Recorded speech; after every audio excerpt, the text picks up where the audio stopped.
each person there, even if they're not doing anything in itself particularly bad, that their presence is capable of stirring up other people and developing a sort of crowd mentality which takes over. Yep. So that's the reason why people are getting longer sentences than they would otherwise get for the same sort of individual crime. 21 offenders were convicted yesterday for their part in the riots. Many of them received stiff sentences. This is Judge Andrew Menry Casey delivering the conviction of 2 men yesterday at Liverpool Crown Court. Each have been given 2 years, 8 months. In your case, John O'Malley, for the offence of violent disorder, the sentence is 32 months imprisonment. In your case, William Nelson Morgan, for the offence of violent disorder, the sentence is also 32 months imprisonment. That sentence intended to reflect that offence and the associated offence of possessing an offensive weapon. That last sentence given to William Nelson Morgan, he's 69, a pensioner with no previous convictions, 3 adult children. He was arrested armed with a wooden kosh. And the judge said it was sad. It was sad to see someone of his age and character in the dock of a Crown Court. You do kind of wonder, how has an individual like that ended up right in the thick of the violence, then sentenced nearly 3 years? Well, those are just 21 of the now 149 charges that have been brought by police, and they say that number will rise significantly as suspects are fast-tracked to appear in court. Well, is the severity of the sentences acting as a deterrent? And what's the rationale behind it? Does the context count in passing a sentence? Here to help us more is Joseph Cotchery-Monson, UK law in high-profile crime and fraud cases. Joseph, good morning. Good morning. Have you been surprised by the length of the sentences? Not remotely, actually, and there's precedent for that. Didn't we have, I mean, it seems like yesterday, but I guess it's 13 years ago, 2011, those summer riots. These things always seem to happen in the summer when people are a bit bored and a bit agitated with the heat, don't they? Well, in those circumstances, people were given, and it was young people being given immediate, very public sentences in such a way to act as a deterrent, because of the extent to which this kind of behaviour undermines, I guess, the normal peace and quiet, confidence and ability to live their lives of the average citizen. And it's no different here, except I'd say because this is targeted rather than just the kind of rage and outpouring that we saw of that youth generation, or at least a part of it in 2011. This is targeted at individuals. This is targeted indiscriminately. Sometimes people who have nothing more articulate to say that they don't like Asian people, they don't like blacks, and enough of it. It's outright racism in some cases. Some are just along for the ride, fellow travellers. But make no mistake, the people who experience this, the people whose lives are undermined by this, they feel very much targeted. Of course. The people who you've kind of put in the bracket there, the ones who are along for the ride, the ones who sort of opportunistically thought, OK, right, I'm going to break into whatever it might be, Greg, steal some secondhand or like knock off Crocs or whatever it was, Lush bath bombs people were taking. What kind of sentences will they get? And will they get a harsher one because of the context in which they committed the crime? I think that sentences in general, the activity is what lawyers call aggravated, regardless, because of the context.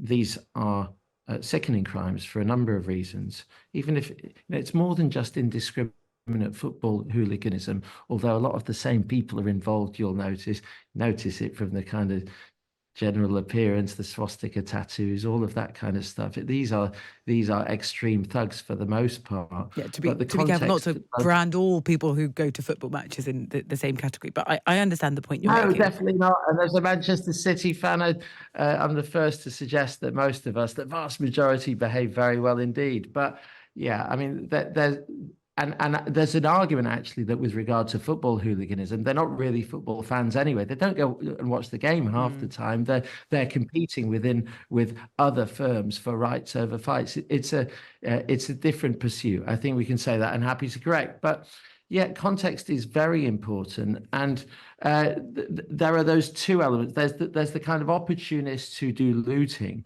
but perhaps the more dangerous group It's those ones who are just along for the ride. They think they're doing no harm, but they're emboldening with their racist chants.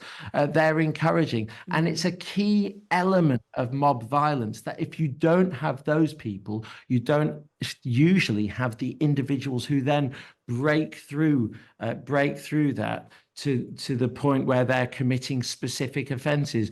Both are guilty, and sentences, you're right, Judge Andrew Maneri yesterday in Liverpool, known in his barrister's career as both prosecuting and defending, but he didn't hesitate, as many judges, most judges around the country, in the hundreds of cases that I predict will come, will not hesitate to make very public examples. Key thing, that sentence yesterday, televised. Usually, in our experience of the last few years of televised Crown Court sentences, it's been very extreme cases. It's been murder cases. It's been cases which were really in the public imagination to show how the courts work and that justice works. This is for a different reason. This is a warning to the idiots who think, oh, I'm going to get in my car and I'm going to stand up and I'm going to be vaguely outraged and I'm going to hang outside an asylum centre or whatever.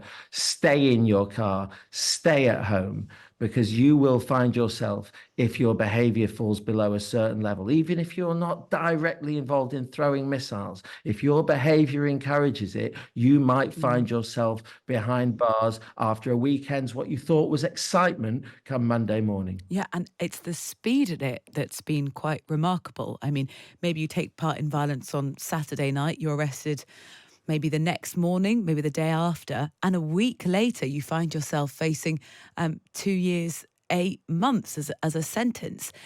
The thing I wanted to ask, Joseph, is the pace at which this is happening. Normally there might be sort of a month that you wait before you get your sentencing. Does that mean, what is the knock-on effect? Does it mean that other cases are being pushed back and there's sort of a longer waiting list as these cases get prioritised? Good question. And there's 2 or 3 things going on, I guess.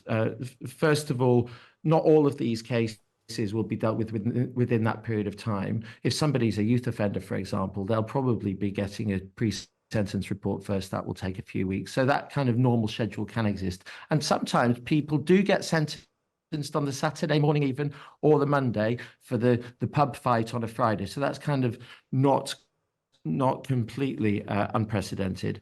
But you're asking a question specifically about about the creaking justice system and the fact that already we don't have enough resources.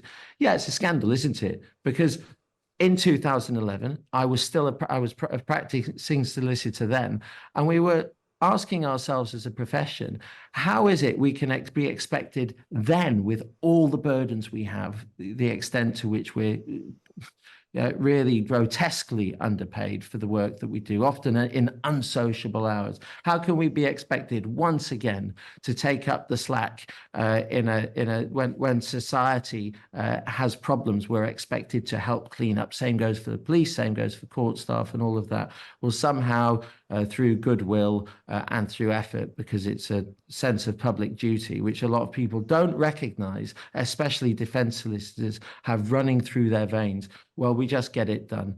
That's what will happen. Will it have a knock-on effect? Inevitably, it'll have a knock-on effect. How subtle or marked that knock-on effect will be, well, probably hard to quantify. And you know what? Nobody really cares. We're just criminal lawyers doing our best. If you ask the man on the street, half the time I think, well, you only defend criminals. Why should I be bothered about you? Sorry to sound like a cynic on a Friday morning. No, I think we wanted exactly that. The raw kind of dispatch from the actual practicalities of doing the job. Joseph, thank you so much. Joseph Cotchery-Monson, a UK lawyer specialising in more particularly serious criminal offences, talking through some of the charges that those people who took part in the violent crime will be expecting. The Prime Minister definitely holding the belief that swift sentencing is deterring more people from committing crimes. Now, some people have argued that the severity of these sentences is now acting as a deterrent. Others say, well, it's because of the huge counter-demonstrations. Let's talk about the judicial rationale behind what we're seeing. And does the context count in passing sentence? Well, Francis Fitzgibbon, Casey, is a criminal barrister and former chair of the Criminal Bar Association. Hello again, Francis. Good evening, Henry. Good Thank evening. you for having me on the show. No, I think it's really good and really important. People need to understand exactly what's happening because some will feel, well, is this exemplary justice? Is it summary justice? How is it that somebody can be alleged to have done an offence on a Saturday and be starting a sentence on a Thursday? What do you make of it? Well, the contrast is pretty stark because if you were unfortunate enough to be arrested and charged with an offence that took you to the Crown Court tonight, you probably wouldn't get your trial for at least 18 months, maybe 2 years, because of the enormous backlog that's built up in the system. That's on the one hand, but what we're seeing is people, as you say, being brought to court and being sentenced within a few days of being arrested. Now, they've been able to do that simply by moving other cases out of the way so that they can make sure that there is a very swift judicial response to what's been going on in some of our cities. That there probably will be a price to pay for other people in the system who are going to have to wait even longer for their cases. But I think the imperative has been to show any future rioters or people who want to engage in this kind of behavior that it will not go unpunished and that they can expect to be dealt with very, very quickly once they've been caught. And I think that's something that most members of the public would applaud, probably, rather than letting things drift on for months.